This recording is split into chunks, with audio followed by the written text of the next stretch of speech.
What's up mga pare ko? Ito nga palang update sa aking motor ngayon. Binabaklas namin siya kasi nung na-assemble na namin is meron kaming nakitang problema.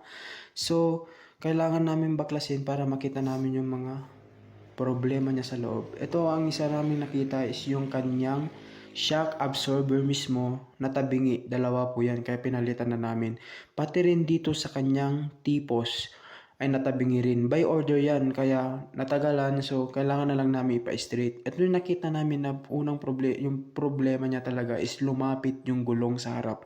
Kaya kailangan namin baklasin yung mga flarings niya para makita namin kung talagang sa chassis mismo natabingi. At ayun na nga, mismo na confirm na sa chassis niya mismo natabingi. So, ito rin, ang isa din na problema is yung kanyang crank cover na butas kaya pinatapalan na lang namin. Maraming salamat nga pala sa pinsan ko na nagtiyaga na siya yung mismo na nag-clotters dun sa mismong chassis kasi wala nang gagalaw. Hindi daw nila kayang ganito, kailangan daw may measurement. Kaya yung mismo na lang yung pinsan ko yung gumalaw. Maraming salamat sa inyo pinsan at saka ride safe na lang always and alam natin na ang disgrasya hindi natin maiiwasan yan kahit gaano ka pa kaingat. Maraming salamat sa panonood mga pare ko.